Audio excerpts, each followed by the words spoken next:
Hello అండి. ముందుగా అందరికీ నాగు స్వయం సమాచారం ఛానల్‌కి స్వాగతం.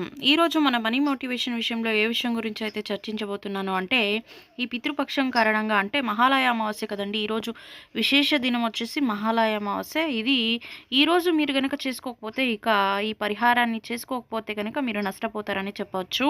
అది ఏంటి అంటే ఇది సంవత్సరానికి ఒకసారి వస్తుంది కాబట్టి మీరు మామూలుగా తిథులు చేస్తూ ఉంటారు. అలా చేయక వీలు కుదరని వాళ్ళు ఈరోజైతే ఇలా చేసినట్టయితే అంటే మీరు ఈ శ్రాద్ధం పెట్టడం ఇలాంటివి చేస్తారనుకోండి. పిండ ప్రదానం చేస్తారనుకోండి. అవి చేసిన వాళ్ళు కూడా చేయొచ్చు. చేయని వాళ్ళు కూడా చేయొచ్చు. ఈరోజు సాయంకాలం అయితే ఈ ప్రక్రియ చేసుకోవాలి. ఒక చిన్న బౌల్‌లో బియ్యంని తీసుకొని దానిలో 2 లవంగాలను పెట్టి, ఒక పచ్చ కర్పూర గడ్డని దానిపైన పెట్టి ఇంటి బయట వెలిగించి మీకున్న నకారాత్మక శక్తి అంతా పోవాలని, పితృలని మీపై ఆశీర్వదించాలని వేడుకోవాలి.